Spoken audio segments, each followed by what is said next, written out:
Hello guys, welcome to car sure, आपका अपना auto channel. मैं हूं आपका होस्ट अंकित।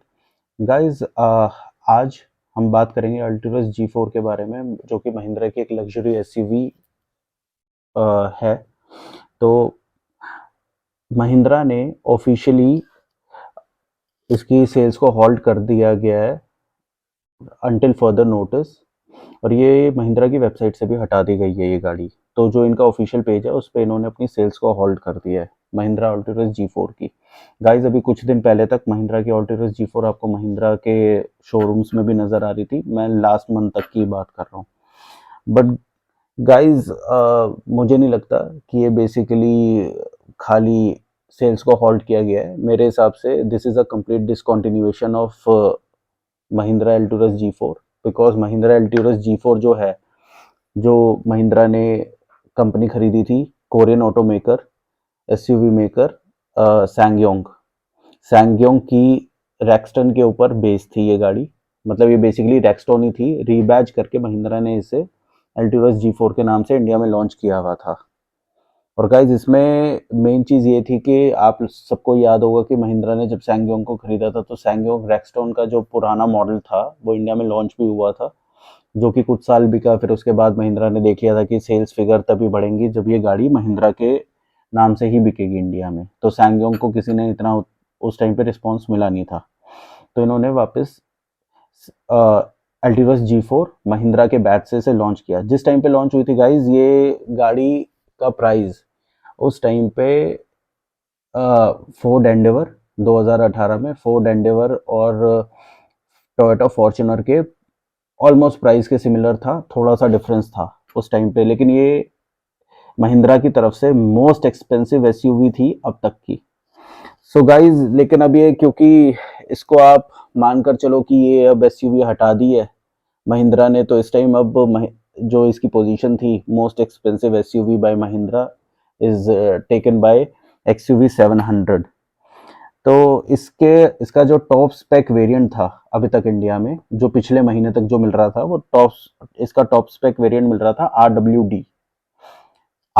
डी का जो प्राइस इन्होंने दिया हुआ था रियर व्हील ड्राइव का, वो इन्होंने दिया हुआ था एक्स शोरूम दिल्ली का 30,68,000, जो कि on road approximately after discounts और सारी चीज़ों के बाद लगभग 33 लाख का पड़ रहा था।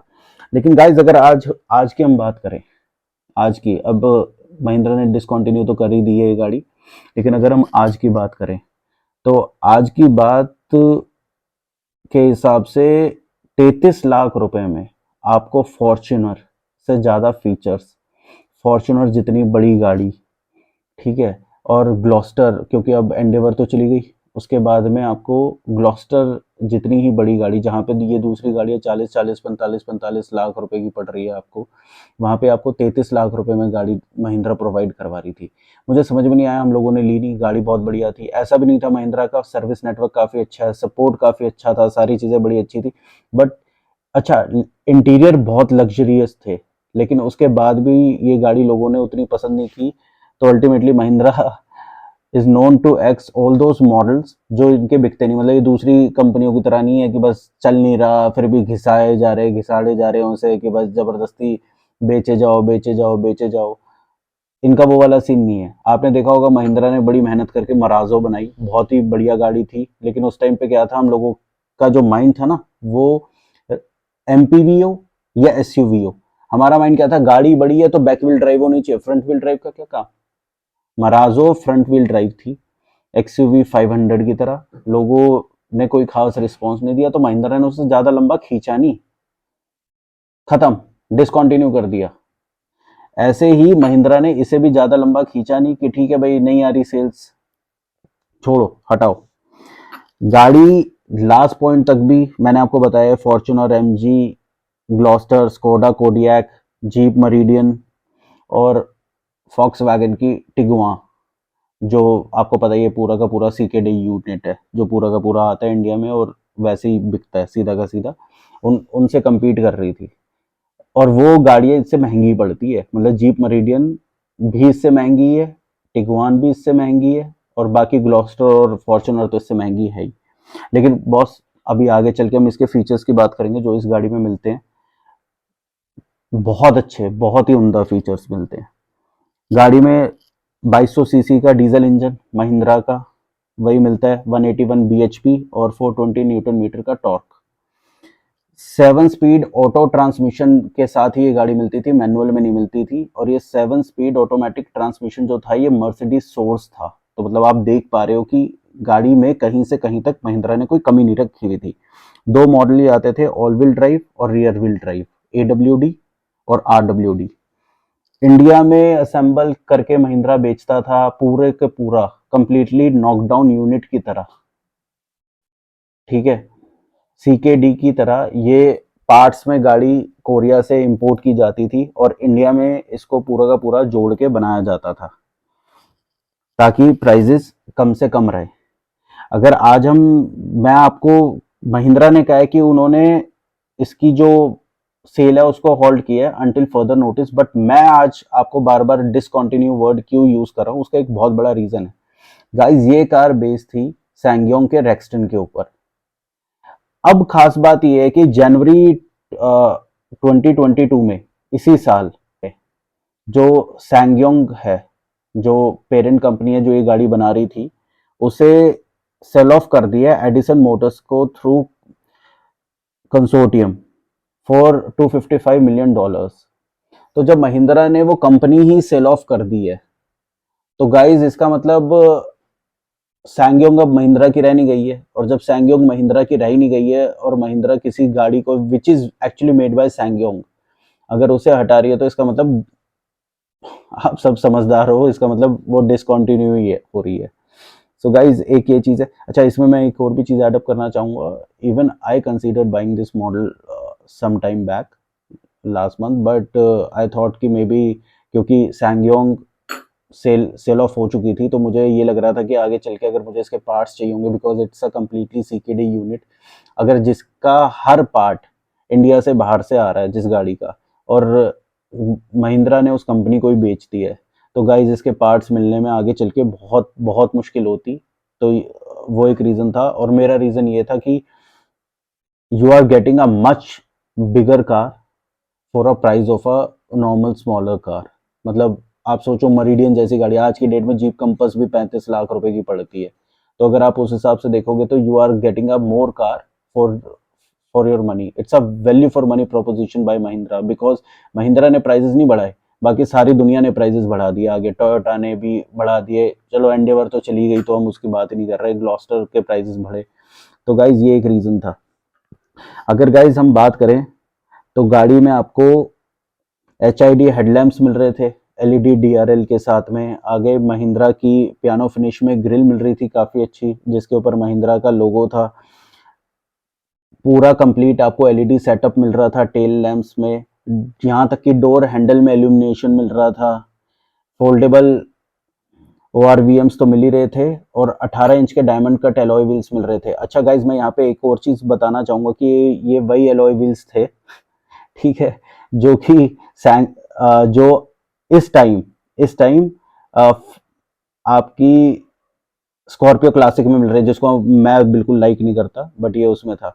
बाकी आपको लेदर अपहोल्सरी मिल रही थी, सारी की सारी चीज़ें। इंटीरियर अगर आप देख पा रहे होगे तो इतना प्रीमियम इंटीरियर है गाइस, मतलब लगता नहीं कि ये गाड़ी महिंद्रा के उससे आई है। पूरा क्विल्टेड, साइड में लेदर का पूरा फिनिश, एम्बियंट लाइटिंग थी इस गाड़ी में।